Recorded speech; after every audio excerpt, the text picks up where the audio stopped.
আজকের ওয়েদারটা খুবই সুন্দর, আর বিকেলবেলা হালকা একটু বৃষ্টি হয়েছে। আর এদিকে পুচকি এসে বসে গেল ওর সেই, মানে এটা ওর ফেভারিট জায়গা। এইভাবেই বসবে, বসে বসে চারিদিকে লক্ষ্য করবে। আর এখনও দেখছে আমার কাজুকে। বাবা চলে এসছে অফিস থেকে, তারপরে বাবা দেখলাম দুটো বিস্কুটের প্যাকেট নিয়ে এসছে।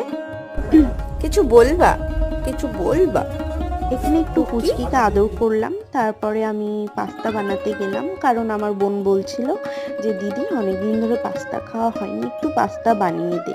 আমিও একটু অনেকদিন পরেই রান্না করছি। আর সত্যি কথা বলতে চারিদিকে এরকম পরিস্থিতির মধ্যে না না রান্না না খাওয়া কিছুই এই কদিন ভালো লাগছিল না।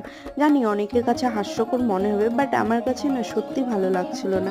কারণ মানে কি বলবো, চারিদিকে এরকম পরিস্থিতি, আমরা তো খাচ্ছি ঘুমোচ্ছি, আমরা শান্তিতে আছি, কিন্তু যারা বর্ডারে আছে তাদের কথা একবার ভাবো।